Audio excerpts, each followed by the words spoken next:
All right, this is part 6 of my visual depictions of the supernatural Mandela Effect changes to the Bible. And if you're new to all this, you'll probably want to start at the beginning of my series and go through the whole playlist. And I'll just say this. Think of the most eloquent and poetic King's English you've heard spoken in, say, a theatrical production or a movie over the years. That's exactly how the King James Bible once read. However, open to virtually any book in that Bible today, I would recommend Isaiah or Job or 1st and 2nd Samuel or the book of Amos and start reading. It won't take you long before you are scratching your head going, what the heck is this? Is this how people spoke back then? And yeah, just look at these pictures. Did you imagine any of these images here or in your Bible before? Well, they are now. And we in this Mandela Effect community are absolutely stunned by all this. All right, so let's get started here.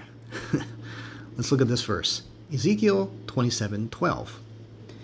And they shall make a spoil of thy riches, and make a prey of thy merchandise.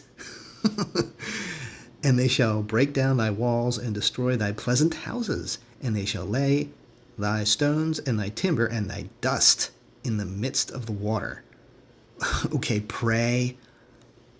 How can merchandise be prey? Both of these words are wildly unfamiliar to me and many other people reading the Bible.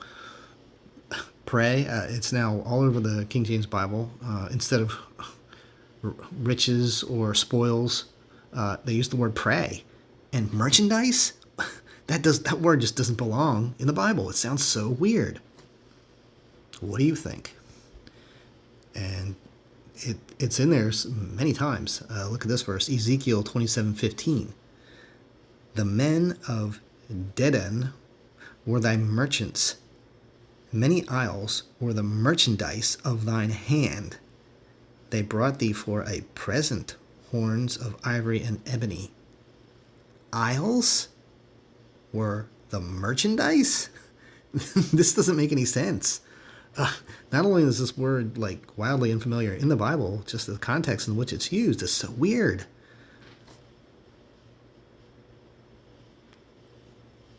And we'll look at other translations. What do they say?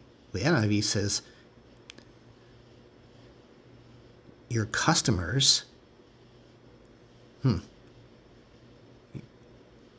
numerous coastlands were your captive markets. I mean, all these seem kind of weird, but market is better than merchandise. Special markets? Coastlands were your market. Many isles were the merchandise. Many isles were the market of your hand in the New King James. So, yeah, how can you interchange merchandise with the word market here? It just doesn't make any sense. And we'll go on and look at some of the original Hebrew and Greek too for some of these words, because they generally, mean what these other translations are saying. Market, not merchandise. And it reminds me of this verse too, Isaiah 23:3. And by great waters, the seed of Sihor, the harvest of the river, is her revenue, and she is a mart of nations. Mart? Like Kmart? Walmart? This is weird. I mean, this is a over 400-year-old Bible, and it has the word mart in there. And if you look it up, they'll say, oh, that's from the old Dutch word that was, commonly used by, merchants in England at that time. But I'm going to say, no, this is new. Many other people are pointing this out and saying, hey, no, this is not a word that used to be in the King James Bible. And other versions say marketplace or market, not mart. This just sounds weird. And this verse, Matthew 24:28. For wherever the carcass is, there will the eagles be gathered. I'm familiar with this verse, and it was not eagles. No way.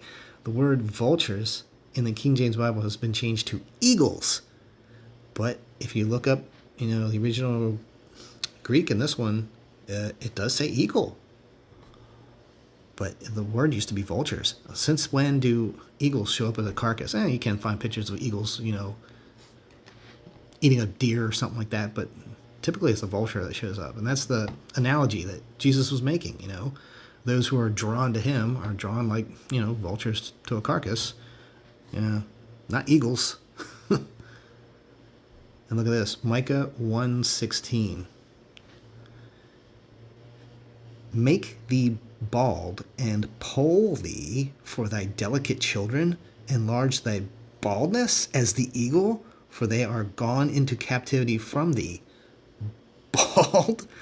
Are eagles known to be bald? This is so crazy because the only bald eagle we can think of lives in North America. What is this association being made here in the King James Bible? 400 some years ago. This is weird. No, vultures are bald, not eagles. Except for this one. In America, he's not really bald, but it's what he's called. So you can look at the other versions. NIV says bald as the vulture. Bald as the vulture. The ESV says as bald as the eagle. Bald eagle. In the Bible. That's weird. Really, really weird. And look at this. Proverbs 28:15. As a roaring lion and a raging bear, so is a wicked ruler over the poor people. A raging bear? What is that? What a ranger bear does, perhaps? Ranging? This I don't know. It just seems like maybe it should be the word raging, not ranging. Other versions say attacking or charging. This is weird. This is almost like one of these Mad Libs style additions to the Bible that just doesn't really make any sense at all. And it ties into other Mandela effects. Smokey the Bear no longer exists. He's just Smokey Bear. Go and watch those old commercials today. He's just Smokey Bear. He's not Smokey the Bear. Smokey the Ranger Bear. Ranging Bear. Weird. And did you know there were presidents in the Bible? No way. I never read about presidents. And do you remember the story of Daniel in the lion's den? Well, did you know Daniel was a president? Look at this. Daniel 6:2. And over these 3 presidents, of whom Daniel was first, that the princes might give accounts unto them, and the king should have no damage. This just doesn't make any sense. Just the wording in these verses are so weird. The king should have no damage. What does that even mean? How can you read this and be able to make any sense of it? It's precedents. Yeah, okay. There's precedents in the Bible now. And Daniel's one of them, the way it sounds like. And look at this guy here on the right. I put him in there because, let's look at some other translations. Maybe they do a better job. The NIV says administrators. Okay, that sounds better than presidents.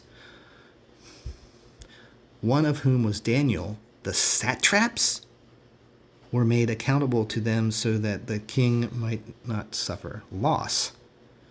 Satraps. Okay, so the NIV is for the modern contemporary reader. Are we supposed to know what this word is? Satraps? Never heard of it before in my entire life. It's some ancient Persian ruler or administrator. Never heard of it. So it's not like you're going to get a whole lot of greater clarity from reading newer versions of the Bible either. All right, Numbers 31:10. Did you know that they had castles in the Bible? I've never heard of the word castles in the Bible before. And a lot of people claiming this word is new, and I would agree. I do not remember castles being in the Bible. As a kid, you would think you'd remember that kind of stuff. You might be drawing pictures of Paul running into the castle, like it mentions in the New Testament. And Numbers 31:10, and they burnt all their cities wherein they dwelt, and all their goodly castles with fire. Goodly castles? What are goodly castles? This is really weird. Castles does not belong in the Bible, and this word goodly is all over the place too. Like, I hardly ever heard that word before, and now I'm hearing the word goodly used to describe So many things in the Bible now. And do you remember these two characters in the Bible, Jacob and Esau? Yeah, famous story of how Esau gave up his birthright, for a pot of stew. And, well, anyway, did you know that his grandsons were all dukes? Genesis 36:15. These were dukes of the sons of Esau, the sons of Eliphaz, the firstborn son of Esau, Duke Taman, Duke Omar, Duke Zepho, Duke Kenaz. No way. I do not remember the word Duke being in the Bible before.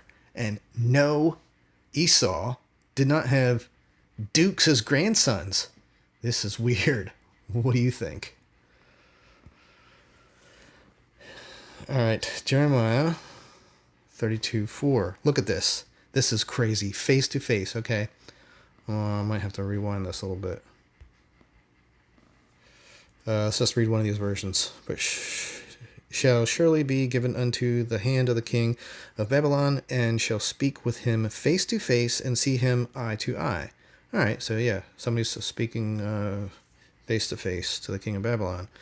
All right, well, let's see what the King James Bible says, because that's where all this weird stuff is coming from mostly. Mouth to mouth. They didn't speak face to face. No, they spoke mouth to mouth, and his eyes shall behold his eyes. This is nuts. And even the New King James says with his mouth. Yeah. So here we're scrolling down to what the actual Hebrew in this one is actually saying. Mouth. It does say mouth. It's not saying face. Yeah. No. People didn't speak mouth to mouth in the Bible. And if you look at it, yeah, there's 3 verses here where people are speaking mouth to mouth. And his eyes shall behold his eyes. That sounds really weird. But hey, if you would think that, oh, well, maybe they spoke mouth to mouth back then. Maybe that's just the way they spoke. Well, no, they also speak face to face in the King James Bible. So these are all the references of where they're speaking also face to face. But in these 3 instances, no, they're speaking mouth to mouth. Let's look at this verse. Ezekiel 42:3. Over against the 20 cubits which were from the inner court, and over against the pavement which were from the utter court, was gallery against gallery in 3 stories. Pavement?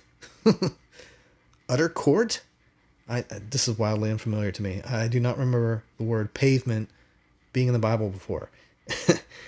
And utter court? No, there's an outer court, and putting utter in there because it seems like, yeah, wouldn't kids make a corny joke about that? Hey, did you know they milked cows in the temple? Yeah, in the utter court. Ha ha ha, funny stuff. Well, this is utter nonsense. No, there was no utter court before. And I just have to bring up another corny joke that I know my uncle, who speaks with a strong, Pennsylvania German accent, he would have definitely told a joke about this. Well, the Amishman comes in and talks to the preacher, and he says, I know about this inner court, but what's this utter court called? Now, in German, Pennsylvania German, they'll often pronounce the word other sounding like utter. So you mean the utter court? Yeah, the utter court. What's the utter court called? The utter court. Yeah, I know. What's the utter court called? Anyway, you get the joke I'm trying to make here. And I mentioned this to a friend of mine. He was like, yeah, that sounds really weird. Some people around in this area would have picked up on that. And nobody does. And that's usually as far as I get with conversations about this. People will scratch their head and be like, that's really strange. I don't remember there being an utter court in the temple before. It was outer court. But they just kind of shrug their shoulders and move on. Okay, that's weird. Whatever. How about them, Dodgers? Some weather we had the other day. The topic just changes pretty quickly. Nobody wants to be talking too much about the Bible changing, except for me and anyone else who's interested in this topic. So if you're wondering, hey, they have both in the King James Bible, outer and utter. Well, make up your mind here. Seems kind of confusing. I've never heard of the utter court before. I've heard of the outer court, yes. Very strange. And mentioning the word pavement, I did a little short on this verse in Exodus, where his mother puts baby Moses in a basket and sends him down the river, hoping somebody finds him. Anyway, that verse is changed to an ark instead of a basket. It's now covered with slime instead of pitch, like I remember, this says slime and pitch, but it was just pitch before. That's what I'm thinking. And it laid among the flags instead of, bulrushes. And the New King James says asphalt. It was daubed it with asphalt and pitch. That's really weird. No, there was no asphalt in the Bible before. Or pavement. Now there is. Used to be basket, tar, reeds. Maybe not bulrushes, I said that, but I think I just remember reeds. Let's look at this verse. Leviticus 11:30. And the ferret, and the chameleon, and the lizard, and the snail, and the mole? I do not remember any ferrets being in the Bible before. And this gets interesting because when you compare it to other translations, they're all talking about lizards. There's no mention of these creatures. And it makes no sense. Where do they come up with these words? Ferret, snail, mole? Well, let's take a look. So other versions here are always talking gecko, monitor lizard, skink. King James says ferret. Gecko, lizard, crocodile, sand reptile, chameleon, ferret and chameleon. Here, literal translation, gecko or ferret. The ferret, the chameleon, the lizard. Why are literal translations saying this? Shrew, ferret. You can look down at the original Hebrew, and they're all talking about lizards. Where are they coming up with these ferrets, snails, and moles? It's really weird. So I did ask ChatGPT, and they said, oh, well, the translators of the King James time period didn't really know what animals they were referring to in Hebrew, so they just kind of made it up, went with their best guess. And let's just look at this word ferret. It doesn't belong in the Bible. And so if you plug it in here, you can see at BibleHub.com all the words, all the Bible translations that use the word ferret. Yeah, this is pretty funny. Desert animals. I gotta stop and read one of these. And their houses will be full of howling creatures. Their ostriches will dwell, and their wild goats will dance. This is a really weird verse. Desert creatures will lie down, and howling creatures will fill their houses. Ostriches will dwell there, and wild goats will leap about. Beasts of the desert, full of doleful creatures, and owls shall dwell there, and satyrs shall dance there. This is one of those another additions to the Bible. In other words, there were no satyrs in the Bible before. It's a weird mythical goat demon creature. Owls, ostriches, full of owls, ostriches, shaggy goats. Look at that. Shaggy goats will frolic. Shaggy goats. Like this kind of shaggy? And just seeing the word shaggy in the Bible, immediately reminds me of this other Mandela effect where Shaggy no longer has an Adam's apple. It's gone. He used to have this huge Adam's apple. Not anymore. It's a Mandela effect.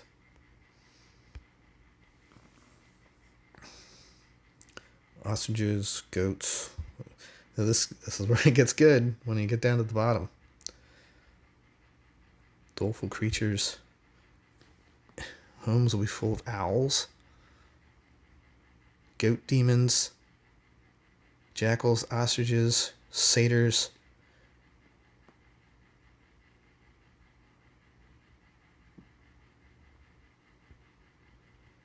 Daughters of an ostrich. This gets even more weird. Daughters of the ostrich. Where are they coming up with this? Serpents and ostriches?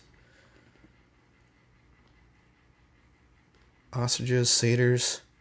Daughters of an ostrich. What is that? Daughters of ostriches.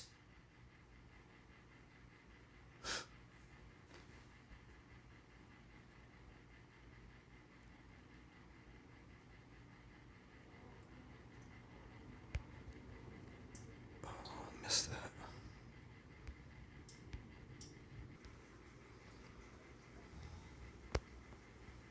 Here it is. And their houses shall be filled with echoes, and the daughters of ostriches. Oh, sorry, this one. JPS Tanakh 1917. But wildcats shall lie there, and their houses shall be full of ferrets, and ostriches shall dwell there, and satyrs shall dance there. Wow, that's some curse. Your houses will be filled with ferrets. So again, you can scroll down and we'll see the original Hebrew. What are they talking about? Wild beasts. There's no mention of anything like a ferret. Howler to be filled with. A house. A daughter. So where are you getting the word ostrich from? Daughter of an ostrich? Shaggy he-goat. Very strange. Alright, for this next verse, Zephaniah 2:14, I'll read it in the NIV, and you'll just have to look at the comparisons between other versions of the Bible. It is just hysterical and completely nonsensical. I just had to point it out here. Alright. So it goes, flocks and herds will lie down. Their creatures of every kind, the desert owl and the screech owl, will roost on her columns. Their hooting will echo through the windows. Rubble will fill the doorways. The beams of cedar will be exposed. Okay. Makes enough sense. Look at the names of these creatures and what they're doing. Desert owl. I just don't remember all these references to owls either. I think owls have been multiplied in the Bible greatly. Every kind of beast. Even the owl and the hedgehog shall lodge in her capitals. A voice shall hoot in the window. Okay, that's kind of weird. Screech owl. The cormorant and bittern in the KJV shall lodge in the upper lintels of it. Their voice shall sing in the windows. Desolation shall be in the threshold, and he shall overcome the cedar work. Okay, these two birds, I don't think they belong in the Bible. I'm not really familiar with them. And what does their singing sound like? I don't think they make much of a song. Bittern. Here we go. Both the pelican and the hedgehog will spend their nights in the tops of her pillars. Birds will sing in the window. Devastation will be on the threshold. Pelican and the hedgehog. Pelican and the hedgehog will lodge in the tops of the pillars. Really? How does the hedgehog lodge in the tops of the pillars with the pelican? Pelican and the hedgehog in the tops of the pillars. Short-eared owl and pelican. Eagle owls and herons lodged in the capitals. Really, really weird. Pelican and the porcupine will lodge in the capitals. Their voice shall be heard. Have you heard the voice of the pelican and the porcupine? Noisy ravens. The pelican and the porcupine shall lodge in the chapiters thereof. Their voice shall sing in the windows. This is hysterical. This is objectively funny. Crows, desert owls, screech owls, pelican and the hedgehog, bittern, screech owl, pelican and porcupine. Is that what this really translates to? I mean, are they literally translating pelican and porcupine out of these words in Hebrew? Look at this. The urchin shall lodge in the threshold thereof. The voice of the singing bird. Urchin? Like a sea urchin? Weird. Really, really weird. Pelican and hedgehog. A lot of pelicans and hedgehogs in many of these translations. Tell me that this doesn't sound bizarrely and wildly unfamiliar in the Bible. Any Bible. Chameleons. And chameleons shall feed in the midst thereof. Hedgehogs shall lodge in the ceilings thereof. Oh, look out. Hedgehogs are in the ceiling. So, yeah, you can look at the original Hebrew. I don't see any mention here of hedgehogs and pelicans. Perhaps a pelican, a bird, perhaps a pelican. You don't know. Capital, knob, voice. Very, very strange. All right, now let's look at this one. 2 Timothy 4:2. And we'll read it out of the NIV. Preach the word, be prepared in season and out of season. Correct, rebuke, and encourage with great patience and careful instruction. All right, sounds straightforward enough.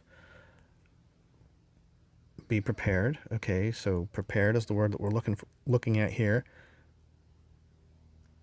King James. Preach the word. Be instant in season, out of season. Reprove, rebuke, exhort with all long suffering and doctrine. Instant? So instant means prepared. And it reminds me of another Mandela effect here called, where this product Instant Pot used to be remembered to be Instapot by a lot of people. I'm not really familiar with this one as much. I didn't own one of these products, but many people insist, that'll be another word to key in on here, that it used to be Instapot. So instant. Well, okay, well, what do other translations say here? The New King James. Be ready. Okay. Be ready. Prepared. Instant. How is the King James Version getting this word, instant? You can look at the Greek. Be prepared. To stand by, be urgent. Befall. Be hand impend. There's no instant in there. Now, we look at this other verse. Luke 23:23. And it says, but with loud shouts, they insistently demanded that he be crucified, and their shouts prevailed. Okay, insistent.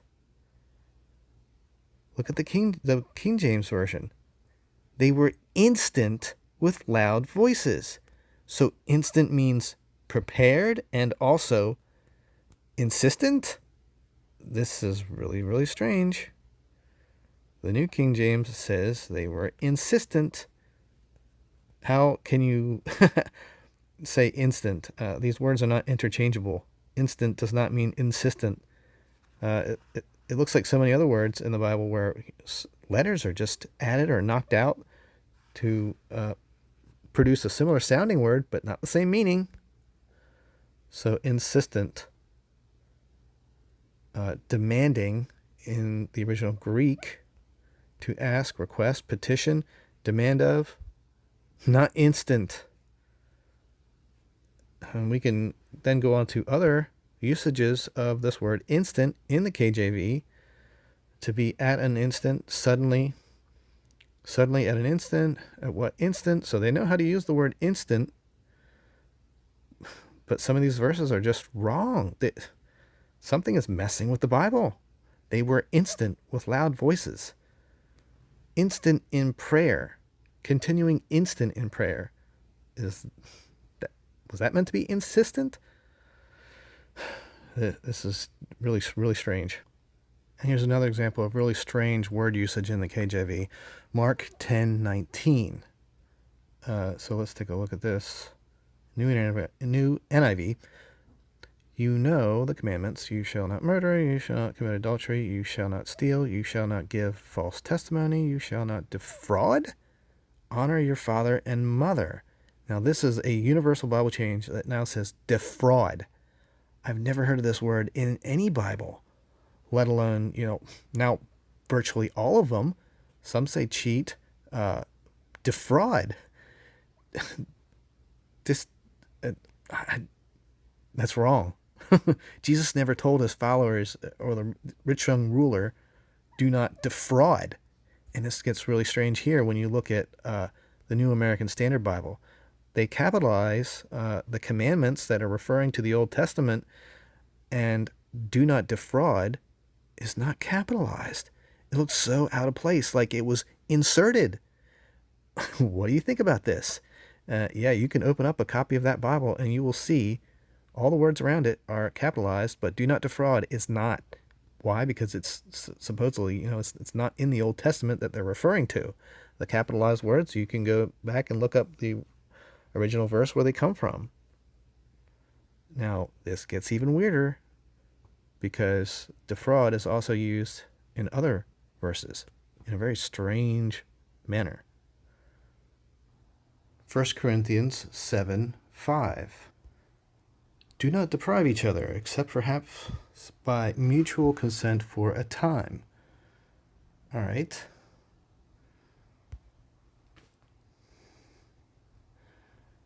Do not deprive each other. Do not deprive one another. Do not deprive one another. King James, defraud ye not. This is crazy. Defraud ye not one the other, except it be with consent for a time. So it's okay to defraud people with consent for a time? This makes no sense. Why is the word defraud being used here? So Jesus said, do not defraud. Well, 1 Corinthians says, defraud ye not except with consent.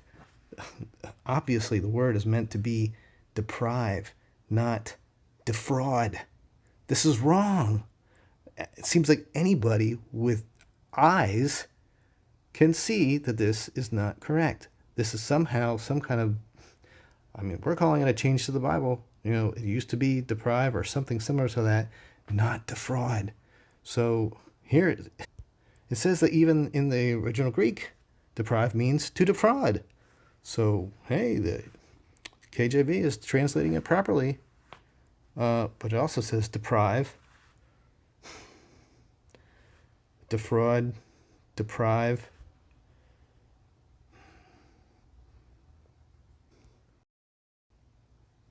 And here's a copy of the New American Standard Bible where it says, do not defraud, in non-capitalized letters. So, yeah, this looks really, really weird. Now look at this. Nebuchadrezzar. This is in the book of Jeremiah. As it scrolls, you can see Nebuchadrezzar. Nebuchadnezzar. The word spelling for Nebuchadnezzar, the Babylonian king in the Old Testament, in the book of Jeremiah, is switching back and forth between Nebuchadnezzar and Nebuchadrezzar. This is really, really weird. I've never heard of the Babylonian king Nebuchadrezzar. And there it is. See, Nebuchadrezzar. Switch back to Nebuchadrezzar. This is really crazy. No one's ever mentioned this before until the Mandela Effect. That, oh, hey, the Babylonian king in the KJV is spelled noticeably different. You can't pronounce it the same way. Nebuchadrezzar. You know, very, very, very strange. And I asked ChatGPT about this, and it said that it's just it's reflecting the original Hebrew in this case, where the original Hebrew is switching back and forth in a different spelling between, the name for this king, and they went ahead and translated it appropriately, supposedly. Now, what we're saying is, along with all these other changes, the original Hebrew and Greek are also changing subtly, in many cases slightly, but having a profound impact on the subsequent translations of the Bible. So, and I've heard this on Kat's channel, EYA Censored, where people who study the original Hebrew living in Israel called into the show and said, yeah, we were watching words change in the original Hebrew. Words that we know had the masculine or neutral, marker are now becoming feminine. So, for example, you can see that in the KJV where the word ox is now heifer. I don't remember there being heifers in the Bible before, but now it specifically refers to, female sheep as opposed to just a sheep, or a heifer, a female cow as opposed to just an ox. And yeah, this is really weird. All right, I'm going to wrap things up here with this verse, Isaiah 28:10. Many people are familiar with this verse, precept upon precept, line upon line, in the King James Bible. Isaiah is rebuking the Israelites and, specifically calling out their drunkenness and, bringing them, back to the order and rule of the laws and scriptures. Okay, well, what do other verses say about this? Well, first of all, this verse has changed. It used to be precept upon precept, line upon line. Now it's precept upon precept, precept upon precept, line upon line, line upon line. The words are repeated, which they didn't used to be. It makes the verse longer, and it sounds funny. And one of these translations, so here the God's Word translation says, they speak utter nonsense. So how is this precept upon precept, line upon line, which was referring to rules and commands, how does that translate to utter nonsense? And this is interesting. So order, command, this is the original Hebrew, perhaps command, rule. Oh, it just makes sense that that's what we understand this verse to say, talking about commands and rules. Why is it becoming utter nonsense? They utter nonsense. And it's when you get to the original Hebrew, you have to look at this other Bible version. So it's the Lexham English Bible version.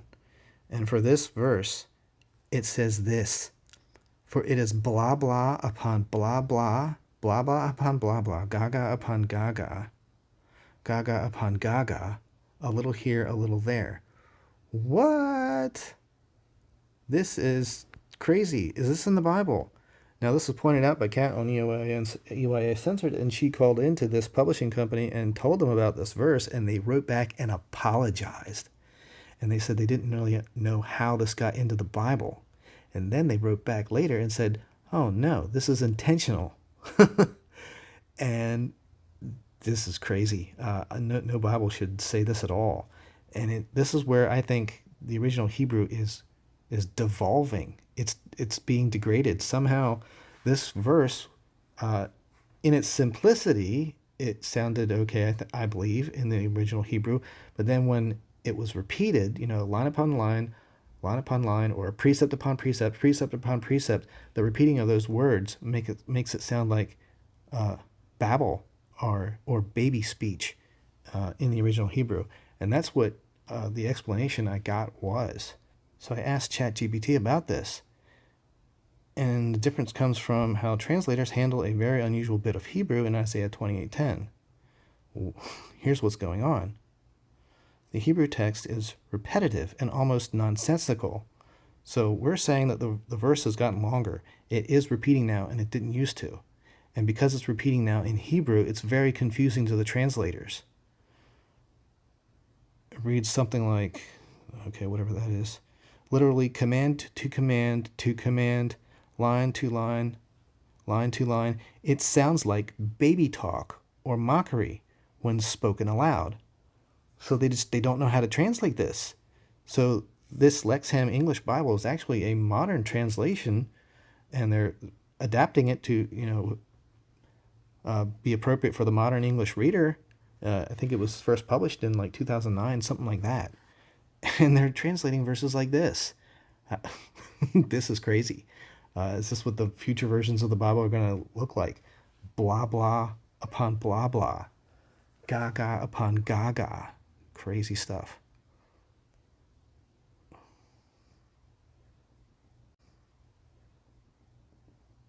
Yeah. So that's what I got here. I don't know. What do you think about all this? I'm not sure how much longer I can keep going with all these visual depictions. I mean, that's about as many as I could come up with that are really out there, really sensational, that really should grab people's attention. But yeah, aside from that, I mean, it's not like things are changing as rapidly today as they were over what seemed like a short period of time for me and for others, where a few years, like we were just seeing these changes occur in the Bible, and how it's kind of seems to have slowed down. I mean, we're still seeing a verse change here and there, especially word order or some extra word will be tacked onto a verse. So it appears that the Bible is continuing to change, but it's not quite as sensational as it was at the beginning. So yeah, if you have any feedback on this, if you want to see me cover anything else or go into this in any more detail in any other areas, let me know. I appreciate the feedback. And, likes, subscribes, shares, all that kind of stuff, help the algorithm out and help get a little more exposure, because it really feels like this is a very marginalized community, and our voices, I don't know if they're actively suppressed, but, I don't get a whole lot of views and feedback, but, I appreciate whatever I do. So blessings to you all. Thanks a lot. See you next time.